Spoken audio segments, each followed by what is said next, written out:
नमस्कारं श्रीगरुडदण्डकः श्रीमान् वेङ्कटनाथार्य कवितार्किकेसरी वेदान्ताचार्यवर्यो मे सन्निधत्तां सदा हृदि नमः पन्नगनद्दाय वैकुण्ठवशवर्धिने श्रुतिसिन्धुसुधोद्पाद मन्दराय गरुत्मते नमः पन्नगनद्दाय वैकुण्ठवशवर्धिने श्रुतिसिन्धुसुधोद्पाद मन्दराय गरुत्मते गरुडमखिल वेदनीडादिरूढं द्विषत्पीडनोत्कण्ठिता कुण्ठ वैकुण्ठपीडि कृतस्कन्दमीडे स्वनीडागति प्रीतरुद्रासु कीर्तिस्तना भोगगाढोपगूढस्फुरत्कण्ठकव्रातवेधव्यदावेपमान् द्विजित्पादिपाकल्पविस्पार्यमानस्फटावाटिकारत्नरोचषटाराजिनीराजितं कानिगल्लोनिनीराजितम् जय गरुड सुपर्णधर्वीकरहार देवादिभारहारिन्दिवौकस्पत्यक्षुप्तदम्बोलिधाराकिलाकल्प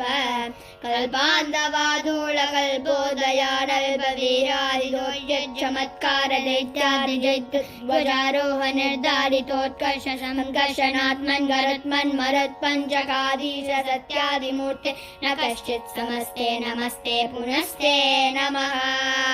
नम इदमजहत्सपर्याय पर्याय निर्यातपक्षानिलास्पाननोद्वेन पादोदिवीची चपेटाहतागाद पातालभाङ्कार संक्रुद्धनागेन्द्रपीडाश्रिणी भावभास्वन्नकश्रेण ये चण्डकुण्डारि नित्यभुजङ्गभ्युदे वज्रिनेतं श्रया तुभ्यम् अध्यात्मविद्या विधेया विधेया भवद्या समापादयेताद्धयेताश्च मे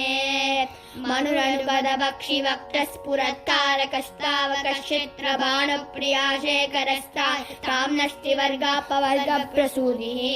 करव्योमदामन्वलद्वेषि दर्पज्वलद्वालयप्रतिज्ञावतेन स्थिरां तत्त्वबुद्धिं परां भक्तिधेनुं जगन्मूलकन्दे मुकुन्दे महानन्ददोद्रं दधीता मुदा कामहीना महीना महीनां तक षड्दिं षड्गणशरणौ नरबलिपाटी नवीनगुम्बगणः विष्णुदण्डकोऽयं विकटयद्विपक्षवाहिनी व्यूहं सिद्धिं षड्गणशरणौ नरबलिपाटी नवीनगुम्बगणः विष्णुदण्डकोऽयं विकटयद्विपक्षवाहिनी व्यूहं विजिद्धसिद्धिदः सोऽयं वेङ्कटेशविपक्षिता गरुडध्वजदोषाय गीतो गरुडदण्डकः विजिद्धसिद्धिदः सोऽयं वेङ्कटेशविपक्षिता गरुडध्वजदोषाय गीतो गरुडदण्डकः कवितार्किकसिंहाय कल्याणगुणशालिने श्रीमते वेङ्कटेशाय वेदान्तगुरवे नमः यादृत्यभिषिरो भङ्गपञ्चान्न पराक्रमः श्रीमान् वेङ्कटनाथाय शरणं वेदाम्बुवि।